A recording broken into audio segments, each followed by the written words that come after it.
day 30. The 30-day survival challenge is done. What's left is packing up camp and heading out. I'm a bit disappointed in I had no warning that my boat would be arriving this early to retrieve me, and I wanted to say a more appropriate farewell to my lovely Motu and the wonderful experiences that I've had here. I guess I'm just going to have to cut that short, and it'll happen, but it'll be somewhat abbreviated. The experience has been remarkable in a number of ways. Essentially, for the past 30 days, I've lived as a hunter-gatherer, as our ancestors did. No refrigeration, no wall sockets, no grocery stores to obtain food, no spigot to obtain water. Every day was a challenge, it really was. Finding water, finding food,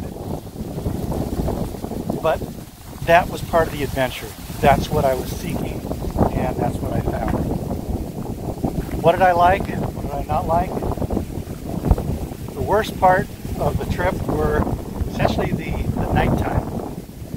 From 5:30 in the afternoon is bedtime here. That's when the sun goes down, and it's a long night until 5:30 the next day. 12 hours in my tent. Sometimes, yes, I would get up and I would go check my crab traps and go hunting for coconut crabs, get up and do some stargazing. And those were wonderful times. The things that I'll remember most was every evening I would do my kind of bathing ritual, and it would be about 5 o'clock. I would head out into the lagoon and just wade out into that crystal clear blue and turquoise water.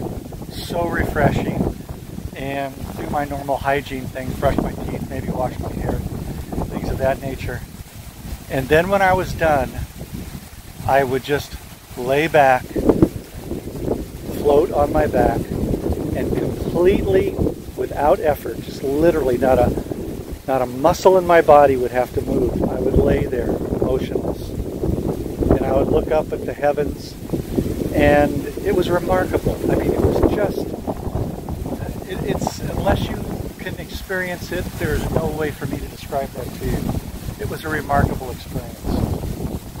I would then pack up camp, meaning I would protect everything from any potential rains that might happen that night. They were very infrequent, by the way, these rains. And sometimes before I would head into the tent, I would lay down on the little map that I made out of palm reeds, and I would just stare up and look at the stars.